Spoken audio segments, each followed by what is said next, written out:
Oke, Assalamualaikum warahmatullahi wabarakatuh. Selamat pagi, perkenalkan nama saya Abdirrahim Damanik,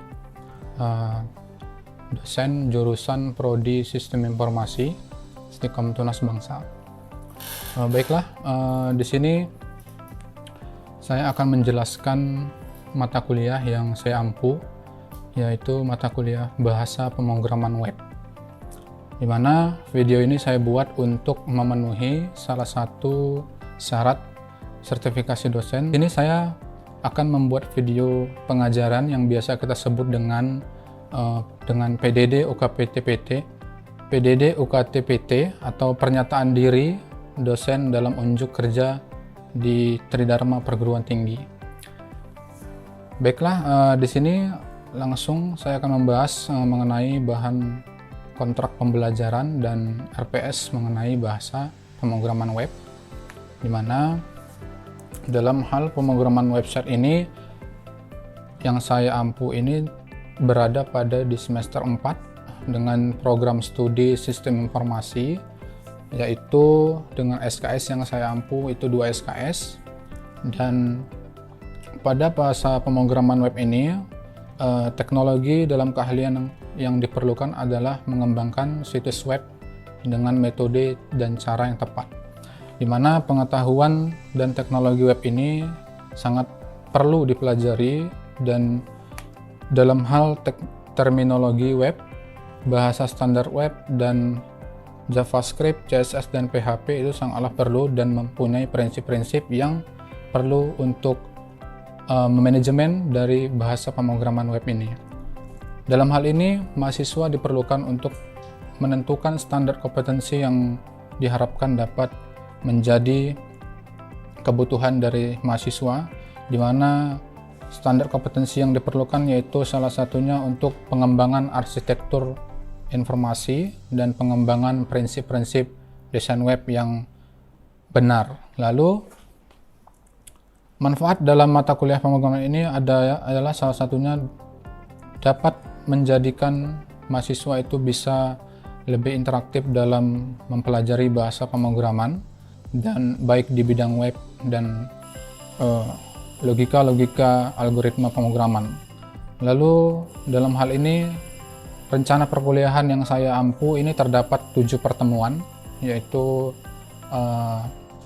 untuk setelah UTS terdapat 7 pertemuan kembali, lalu ada kuis dan evaluasi yang saya ampu, lalu di pertemuan 16 itu ada UAS. Untuk hasil ada namanya dalam pemrograman web itu proposal proyek akhir, yaitu project, di mana laporan proyek akhir ini dikumpulkan di akhir mata kuliah saya ajarkan, yaitu di pertemuan 16. Lalu untuk aspek penilaian terdapat persentase penilaian, yaitu ada untuk nilai ujian tengah semester itu terdapat 15%, lalu UAS itu 15%, tugas praktikum 15%, proyek akhir itu 15%, kehadiran 20%, partisipasi kelas itu 10%, etika 10%, dan total itu keseluruhan 100% untuk aspek penilaian yang saya buat. Lalu untuk rencana pembelajaran yang saya ampukan ini terdapat yang pertama, mahasiswa harus mampu memahami dan menjelaskan secara umum konsep dasar web dan arsitektur serta server dan client side, di mana adapun indikator yang saya ampukan di sini yaitu menjelaskan dan memahami definisi pemrograman web, lalu menjelaskan dan memahami mengenai perkembangan web, lalu menganalisa bagaimana contoh dan manfaat web tersebut, lalu ada pretest web. Kriteria dan bentuk yang saya buat di sini ada kriteria ketepatan dalam menjelaskan materinya, lalu ada bentuk penilaian, dan meringkas materi kuliah. Untuk bentuk pembelajaran, metode pembelajaran, dan penugasan mahasiswa, saya melakukan model pendekatan, lalu pembukaan doa, ceramah, diskusi, tanya jawab, lalu pretest model kooperatif dengan tatap muka 2 kali 50 menit. Dan materi pembelajaran yang saya ampukan yaitu menggunakan e-book pemrograman web yang membahas kontrak kuliah dulu, lalu pengenalan dasar web, lalu pengenalan HTML, dan di sini terdapat bobot penilaian yaitu 5%. Dan itu saya ampuh selama 16 pertemuan dengan rencana pembelajaran semester dengan masing-masing mempunyai bobot penilaian.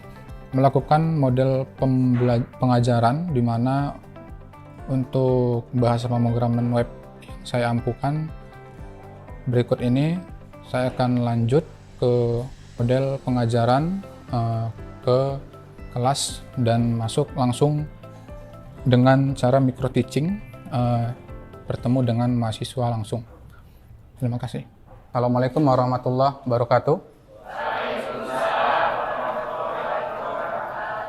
Ya, selamat pagi anak-anak sekalian.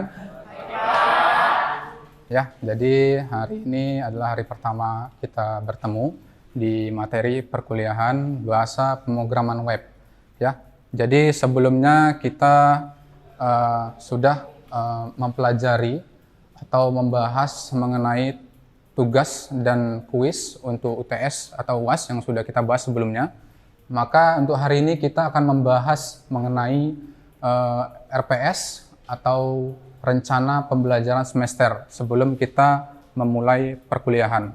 Jadi rencana pembelajaran semester itu adalah salah satu susunan dari setiap dosen yang harus disiapkan untuk materi perkuliahan kepada mahasiswa.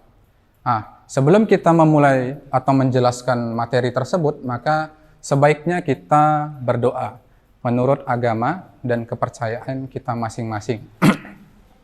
Doa dimulai. Ya, doa selesai. Kenapa kita berdoa? Ya, kalau kita mau kuliah itu sebenarnya kita harus mempunyai niat dalam pribadi masing-masing. Kenapa? Karena sebelum kita kuliah harus meniatkan apa yang mau kita pelajari terlebih dahulu. Bukan hanya datang kuliah dan menyelesaikan perkuliahan lalu pulang. Enggak seperti itu. Kuliah itu kita harus berniat dulu, berdoa kepada Allah Subhanahu wa taala, Tuhan kita, untuk bisa nantinya ilmu yang saya sampaikan sampai kepada pribadi masing-masing. Jadi untuk pembahasan kita lanjutan ini, kita akan membahas RPS ya, rencana pembelajaran semester. Di mana sebelumnya juga sudah saya jelaskan tadi, sudah membahas mengenai materi awal yaitu pembagian nilai, mengenai tugas, kuis, dan lain-lain, itu sudah saya jelaskan. Maka sebelum kita masuk ke materi, saya sedikit menjelaskan bagaimana capaian pembelajaran prodi dari materi pemrograman web ini. Jadi ada 5 kriteria yang harus saya siapkan dan kalian pahami nantinya, yaitu capaian pembelajaran dari segi sikap, ya. Yaitu setiap mahasiswa harus bisa berkontribusi dalam peningkatan mutu kehidupan, bermasyarakat, berbangsa, dan bernegara. Ya, di situ yang berdasarkan Pancasila. Lalu itu untuk yang CPL sikap. Yang kedua adalah capaian pembelajaran keterampilannya. Jadi setiap mahasiswa itu harus mempunyai capaian di bidang keterampilan, yaitu mampu menerapkan pemikiran logis, kritis, sistematis, dan inovatif, serta dalam konteks pengembangan dan implementasi ilmu pengetahuan teknologi yang kita pelajari hari ini, yaitu di bidang pemrograman web, di mana keterampilan ini sangat dibutuhkan, biasanya itu di kalangan masyarakat nantinya.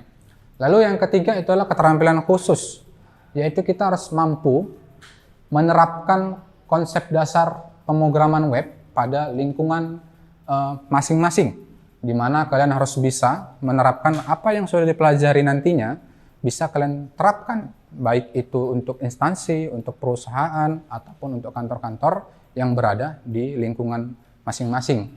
Lalu yang terakhir itu ada pengetahuan, ada di situ menjelaskan tahapan-tahapan pengembangan perangkat lunaknya, di mana dari segi pengetahuannya kalian harus bisa ya mengingat atau bisa membuktikan apa saja yang sudah dijelaskan oleh saya nantinya mengenai pemrograman website. Ya, jadi di situ untuk capaian pembelajaran luarannya. Ada namanya capaian pembelajaran mata kuliah. Capaian pembelajaran mata kuliah kita adalah Yang pertama, mahasiswa harus mengetahui teknik mendesain web. Lalu yang kedua adalah mahasiswa harus mampu menghasilkan konten atau produk-produk media yang memiliki nilai kearifan, kreativitas, dan objektif. Lalu yang ketiga itu mahasiswa mengetahui konsep pemrograman.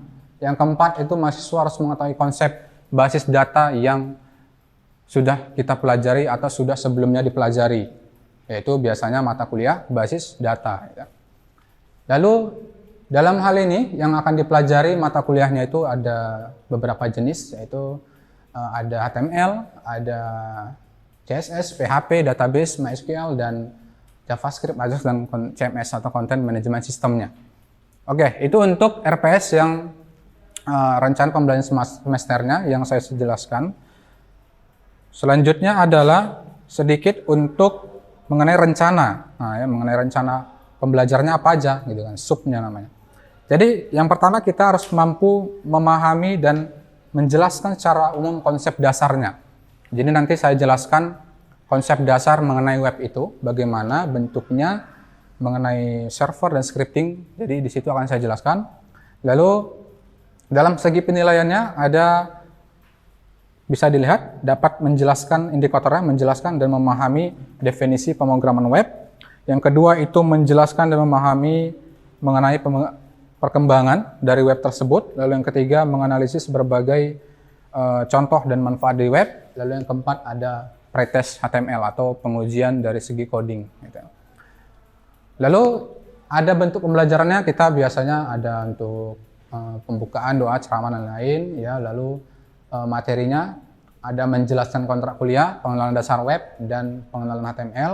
Lalu itu ada referensi dan bobot penilaian. Itu untuk RPS yang saya buat.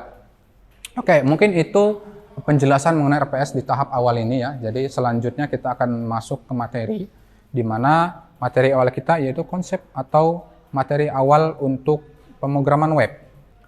Jadi nanti silakan dicatat apa yang saya jelaskan, apa yang saya paparkan nantinya bisa dicatat menggunakan catatan kecil. Nanti ada sedikit pertanyaan yang saya berikan sebagai bahan diskusi. Apa itu web?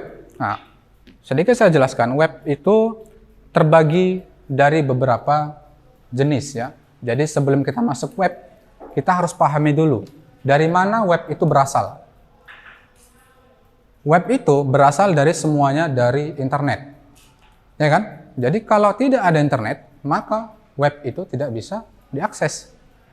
Secara global, internet itu diartikan sebagai jaringan global atau internasional yang menghubungkan jutaan komputer. Jadi internet itu bukan sekedar hanya tulisan, teks, dan lain-lain.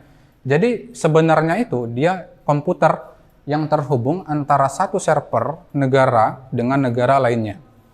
Jadi contohnya, kita di Indonesia dengan di Malaysia mempunyai server Google tersendiri. Ya kan? Mempunyai server tersendiri.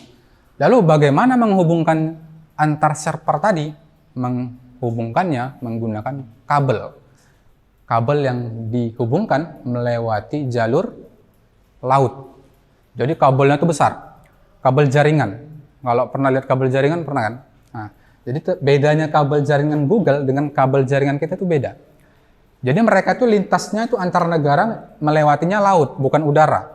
Mereka itu menanam kabel jaringan itu lewat laut antar negara. Jadi perbatasan itu di lautnya itu di paling dasar itu ada kabel jaringan internet. Makanya kemarin mengenai perang-perang Israel atau Palestina itu ada membahas mengenai kabel jaringan, ya kan, untuk teknologinya. Jadi kalau dipotong kabelnya tadi, maka tidak bisa akses semua website, jaringan aplikasi tidak bisa diakses. Oke, selanjutnya baru kita masuk ke website. Ya, website itu secara benar dan baik itu ya kita desain dulu.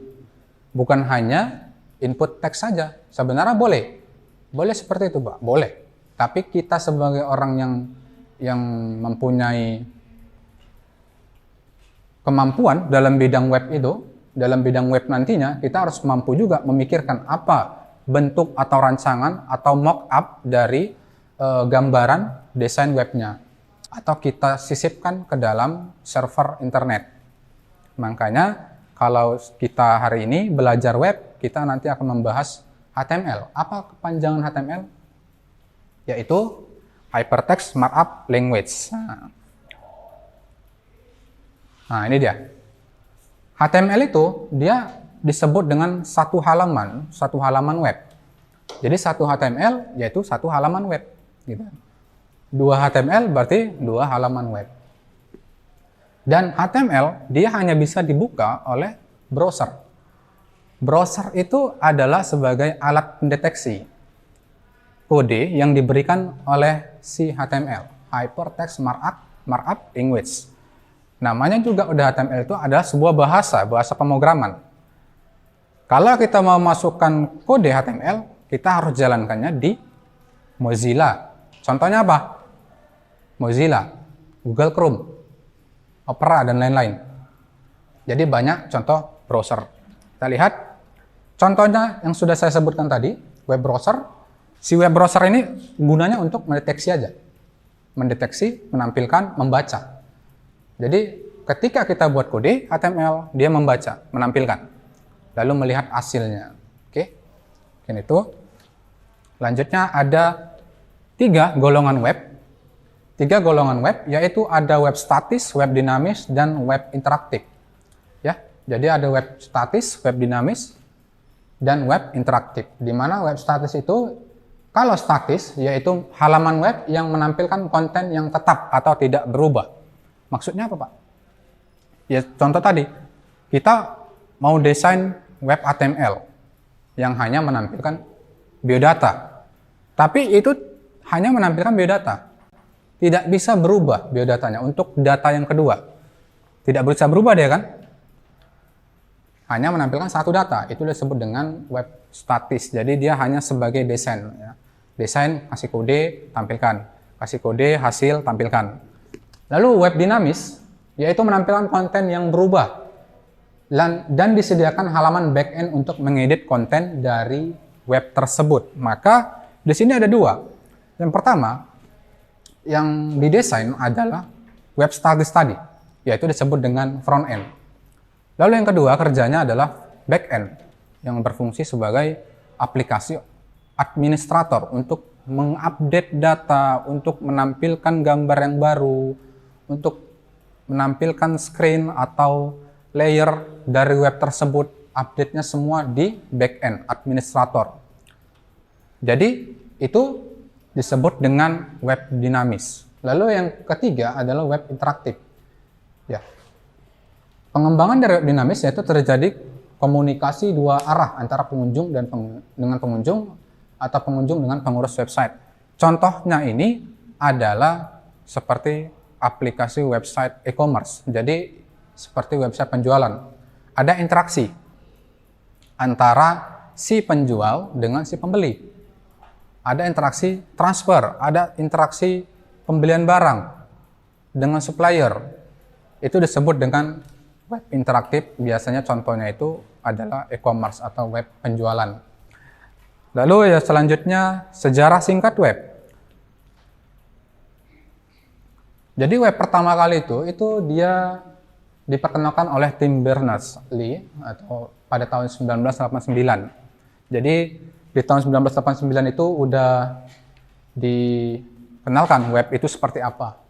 Lalu saat itu website hanya untuk mempermudah tukar-menukar atau memberikan informasi ya sekedar. Jadi nggak hanya kalau sekarang kan sudah lebih dari yang dulu.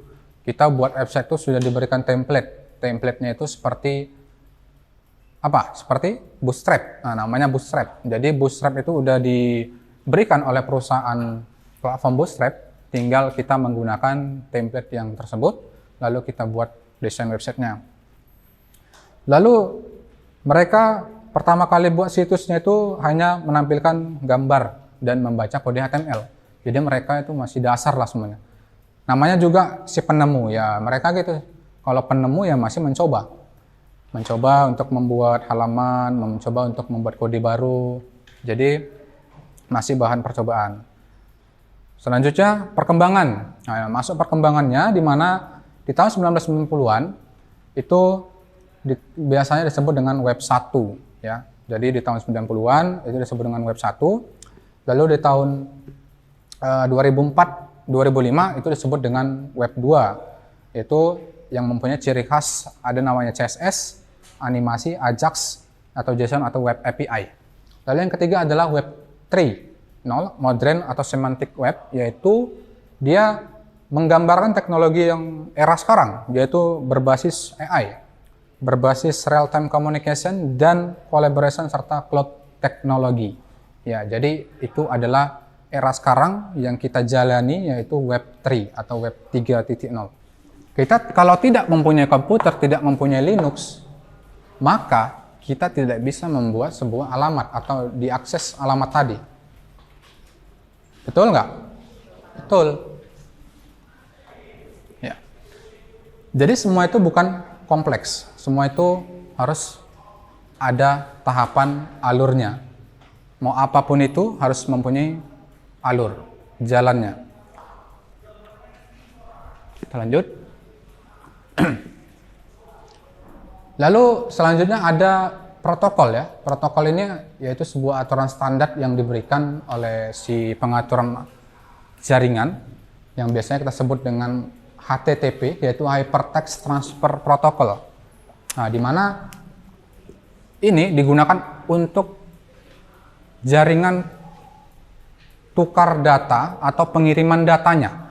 Jadi sistem protokol ini untuk pemberian atau meminta data, sistem itu menggunakan HTTP. Makanya kalau setiap website itu kita pakai HTTP kan? Kita pakai HTTP. Nah, kenapa? Ya tadi kita mau transfer data, kita meminta data, jadi harus menggunakan sistem HTTP. Tapi ini belum aman. Banyak hacker dulu kemarin tuh. Kalau dulu itu sering kalau sistem HTTP masih rentan dari segi keamanan. Tapi karena sudah dikembangkan, dia menggunakan HTTPS atau Hypertext Transfer Protocol Secure. Nah, jadi sudah tersecurity dari segi keamanan dalam sistem transfer data. Jadi kalau dulu itu banyak di hacker, website-website itu ya memang mungkin belum dikembangkan ini. Dan sekarang website itu sudah menggunakan semua HTTPS. Hypertext Transfer Protocol Secure. Jadi kalau mau buat website, mau beli domain atau hosting atau buat server, kita harus pastikan sistem keamanannya. Ya, jadi nggak boleh sistem keamanannya itu tidak baik. Karena apa? Karena kita menyimpan data di website tersebut, menyimpan file-file yang penting, informasi ke publik, informasi perusahaannya. Lalu yang terakhir, kalau dia mau menjual barang atau memberikan produk yang disampaikan kepada publik, maka dia harus sampaikan di website itu dengan baik, dengan tampilan yang bagus. Kalau tidak, maka performa dari perusahaan tadi akan menurun. Pasti orang nggak bakal mau beli kalau produknya ditampilkan di website jelek, gitu kan. Baru back-end-nya. Back-end-nya ini yang pertama ya dari segi kecepatan dan database kita atur di bagian programnya. Jadi kalau kita buat program, kita buat web, kita harus pikirkan database-nya. Kita harus pikirkan kecepatan web aksesnya. Karena pengguna itu kalau mau akses web itu harus cepat sekarang. Nggak boleh nge-lag atau lemot ya. Kalau lemot pasti nggak mau dibuka orangnya. Oke. Jadi sekarang apapun bisa dilakukan melalui website ya, apapun.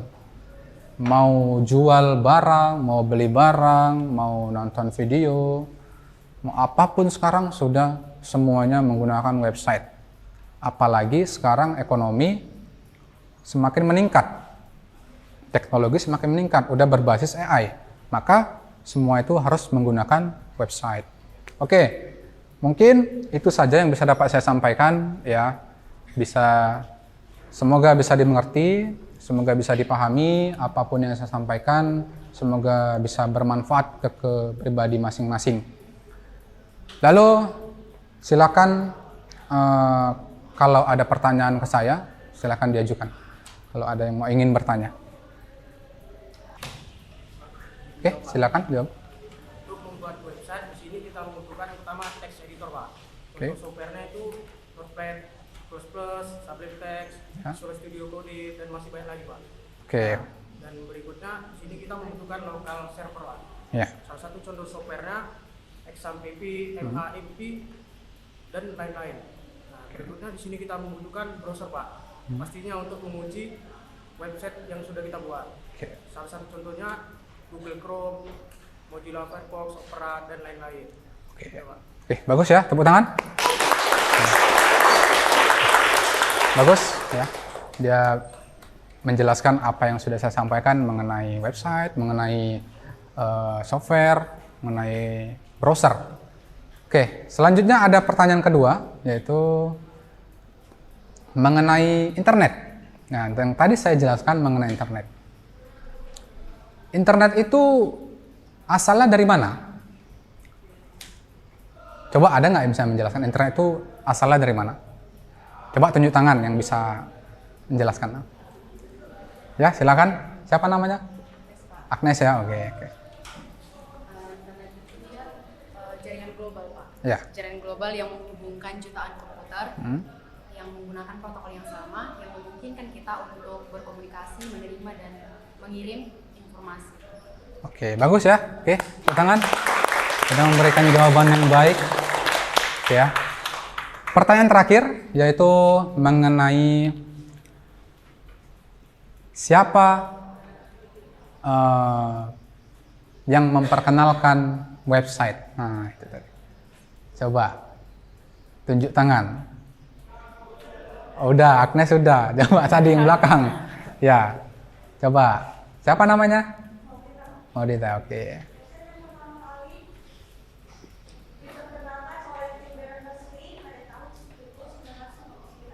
Betul ya, oke, tepuk tangan. Oke. Ya, alhamdulillah ya semuanya sudah mengerti mengenai pembahasan konsep dasar web ini ya. Baik, untuk penutup videonya ya demikian deskripsi singkat serta cuplikan video proses pembelajaran dari mata kuliah pemrograman web yang saya ampu. Ya, semoga dapat memberikan gambaran dan mengenai teknologi pemrograman web serta dapat meningkatkan kinerja pengajaran yang saya lakukan khususnya mata kuliah pemrograman berbasis website di Prodi S1 jurusan Sistem Informasi.